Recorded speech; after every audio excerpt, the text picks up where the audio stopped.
नमस्कार दोस्तों, आपका अपना स्वागत है स्टडी विद नीरज सर। आइए स्टार्ट करते हैं हिंदी प्रैक्टिस सेट 1। ठीक है,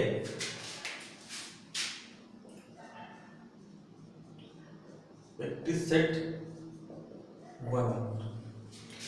देखो, ये प्रैक्टिस सेट कराने से बहुत फायदा है। मैं आपको प्रैक्टिस सेट कराता जाऊंगा और पूरा हिंदी का सिलेबस भी आपको रिवाइज करा दूंगा। ठीक है, तो आपकी डेट तो आ चुकी है, हमको पता है रात के समय 2 बज रहे हैं, आप भी पढ़ रहे होंगे ना। हाँ, पता है भैया। देखो, बुढ़ापा कौन सी संधि है, बुढ़ापा कौन सी संज्ञा है।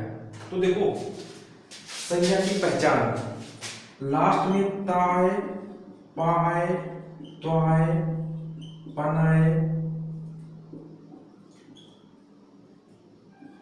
आहट आए, आवट आए, आस आए, ई आए।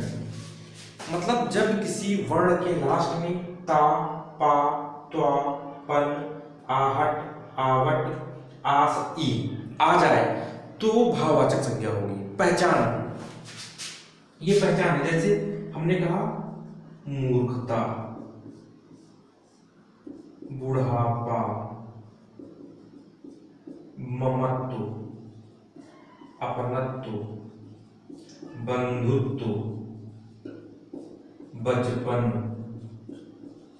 लड़कपन, मुस्कुराहट।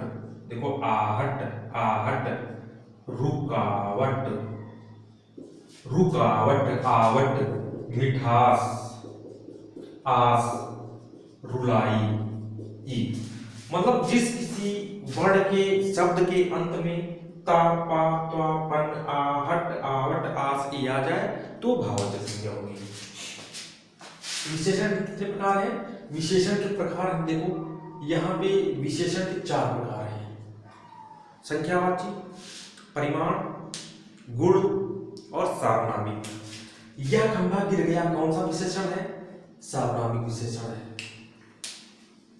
सार्वनामिक विशेषण कैसे? देखो, सार्वनामिक, ये सार्वनामिक क्या है देख लो। सार्वनामिक मतलब सर्वनाम। जैसे हमने कहा यहां पे यह खंभा गिर गया, जैसे सार्वनामिक विशेषण जहां पर होगा ना, सार्वनामिक विशेषण जहां पर होगा वहां पर आपको संकेत मिलेगा, संकेत मिलेगा प्लस सर्वनाम पहले आ जाएगा। जैसे हमने कहा खंभा गिर गया, तो इसमें सर्वनाम कहीं आगे लगा है?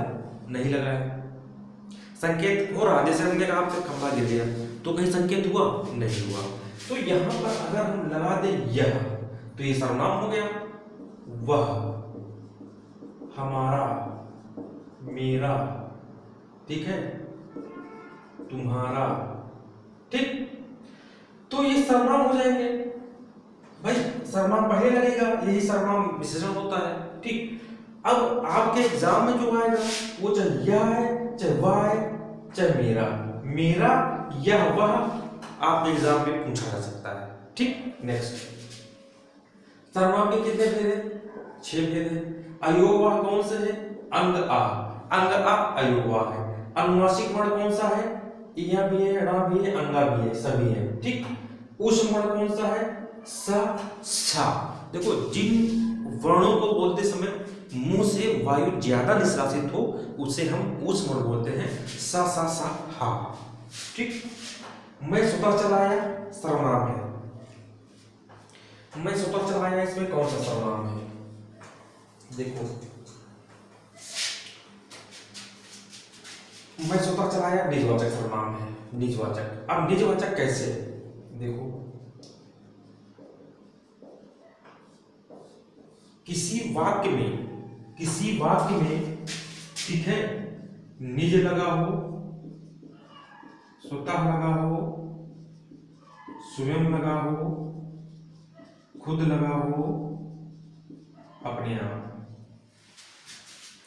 किसी वाक्य में ये 5 शब्द हों तो वहां पर निजवाचक सर्वनाम होगा। निजवाचक सर्वनाम मतलब जब लेखक अपने ही विषय में बात करता है तो वहां पर निजवाचक सर्वनाम होता है। जैसे मैंने कहा मैं निज चलाया, मतलब खुद के विषय में। मैं स्वतः चलाया, मैं स्वयं चलाया, मैं खुद चलाया, मैं अपने आप चलाया, तो ये निजवाचक सर्वनाम हो गया। हमें पता है कि आप बहुत अच्छे समझते होंगे ना। देखो पुरुषवाचक सर्वनाम कितने भेद होते हैं? 3 भेद होते हैं, उत्तम पुरुष, मध्यम पुरुष, अन्य पुरुष। ठीक, जहां चाह वहां रहा कौन सा सर्वनाम है?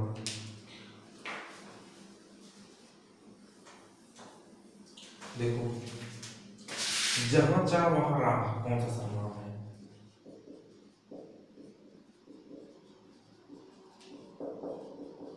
सर्वनाम। देखो संबंधवाचक सर्वनाम इसमें है ये संबंधवाचक क्यों है? डिफिनीशन।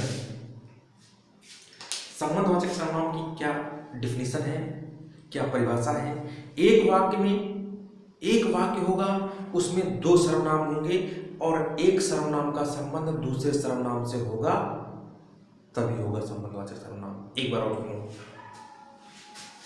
एक वाक्य में 2 सर्वनाम होंगे, एक सर्वनाम का संबंध दूसरे सर्वनाम से होगा। कैसे? देखो जहां वहां, ये 2 सर्वनाम है, एक सर्वनाम का संबंध दूसरे से है। अगर हम कहें जहां चाह, अब ये ना लगाओ, राह लिख दो, जहां चाह राह नहीं बनेगा। जब ये सर्वनाम लगाएंगे तभी सेंटेंस बनेगा। जहां चाह वहां राह, जहां वहां सर्वनाम है दूसरी। वाच्य कितने प्रकार के होते हैं? वाच्य 3 प्रकार के होते हैं, कर्म, कृत, भाववाच्य। मुझसे रोया नहीं गया वाच्य है भाववाच्य। और भाववाच्य होता क्या है? देखो भाव मतलब जो हमारे अंदर भाव निकलेंगे, हमारे अंदर भाव, रोने के, गाने के, हंसने के, ठीक, वो भाव होते हैं। और एक चीज ध्यान रखना, भाववाच्य में नहीं का प्रयोग जरूर आएगा। जैसे हमने कहा मुझसे रोया नहीं गया,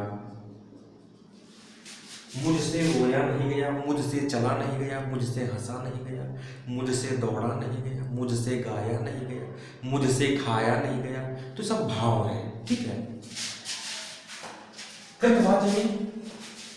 कृतवाच्य में कर्ता की प्रधानता होती है, कर्मवाच्य में कर्म की प्रधानता होती है, भाववाच्य में भाव की प्रधानता होती है। राम घर गया और सो गया वाक्य है, राम घर गया और सो गया वाक्य है। जब किसी वाक्य में 2 वाक्य जुड़े हो, देखो राम घर गया सो गया, ये दूसरा है, ये पहला है, बीच में और। जब किसी वाक्य में और आ जाए, एवं आ जाए, अथवा आ जाए, इसलिए आ जाए, कि आ जाए, ठीक है, जो कि आ जाए, किंतु आ जाए, परंतु आ जाए, लेकिन आ जाए, पर आ जाए, तो वहां पर क्या होगा? वहां पर जो है आपका संयुक्त वाक्य होगा। ठीक।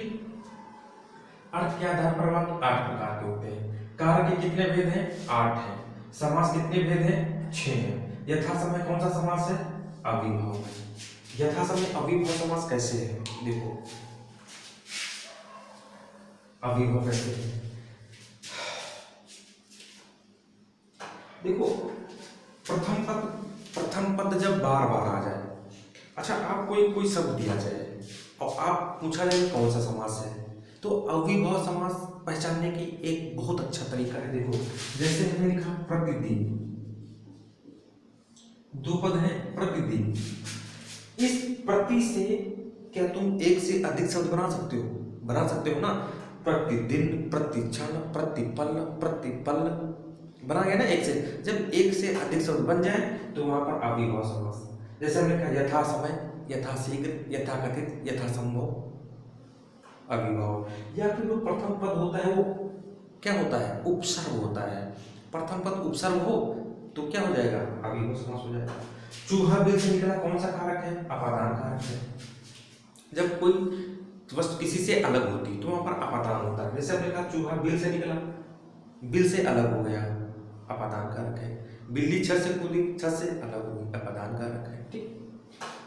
षटभुज में कौन सा समास है? द्विगु समास है। भाई प्रथम पद संख्यावाची हो तो द्विगु समास होता है। अगर किसी को समझ में ना आया तो नीचे कमेंट कर देना, फोन कर देना, सर ये चैप्टर बता दीजिए, नहीं आता है, ठीक है, मैं बता दूंगा।